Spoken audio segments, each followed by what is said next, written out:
All right, so I need to figure out an approximation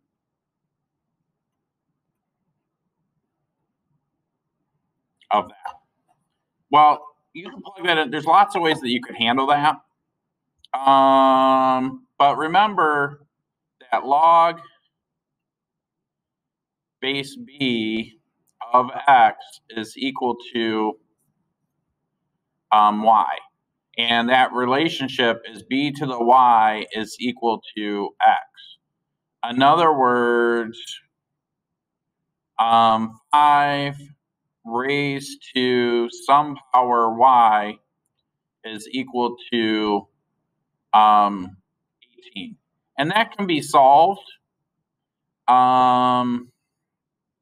Actually, you got to use logs to solve it, but we could just plug this in a calculator.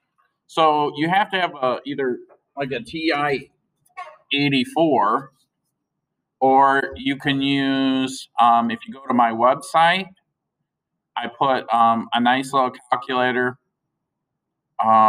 which will let you do that too. So if you go to my website and you go to the end where it says calculators, this first thing right here, the Symbolab calculator, I like that one because you can type stuff in. So if right here it says log, so I'm going to say log base 5 of 18. Otherwise, you got to do like a base conversion, which you could do. In other words, your calculators, well, this one has it, but most calculators, they either do the common log, which is a base of 10, or they do the natural log. But they don't do bases outside of the natural log, which is the base of e, or a base of 10. So anyways, this calculator does, and you just plug it in, and it's about 1.8. See right here? So, I mean, that's it. It's about 1.8.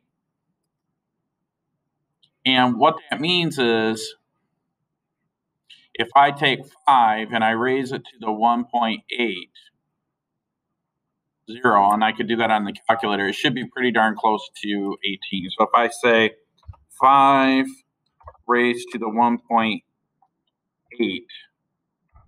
and I hit enter, it'll be pretty darn close to 18. Now, we did some approximating and rounding, and that's okay. All right. It was really, what was it, 1.79588. If I were to plug that in, it would get closer and closer to 18. All right.